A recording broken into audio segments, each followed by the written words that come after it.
To solve this, we have 38 divided by 3 whole number 1 over 6. First, we write 38 as a fraction, so that is 38 divided by 1, divided by. Now we have 3 whole number 1 over 6, which will be converted into an improper fraction. And to do that, we'll have 6 multiplied by 3 plus 1, keeping the same denominator, which is 6.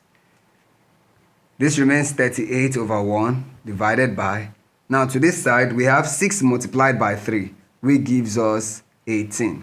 And 18 plus 1 is 19. So 19 over 6. Now we change the division sign to the multiplication sign. So we have 38 over 1 multiplied by, and then we flip the second fraction. So we have 6 over 19. And in order to solve this, we multiply the numerators, that is 38 times 6, and then we multiply the denominators, 1 times 19. And let's see what this gives us. First, let's do 38 multiplied by 6.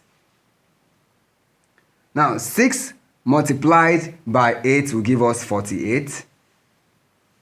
So we have 8, carry the 4, and then 6 multiplied by 3 is 18. And 18 plus 4 will give us 22. So for the numerator, we have 228 over. Now, 1 times 19 will give us 19. So we have to solve this further. Let's find out how many times 19 goes in 228. To do this, we'll break it down and solve it gradually so we don't make error. So 19 in 19, that's 1. 19 in 22, that is 1. With a remainder of 3. So, and then 19 in 38, that is 2. And there is no remainder. So therefore, 38 divided by 3 whole number 1 over 6 would give us 12. Thank you.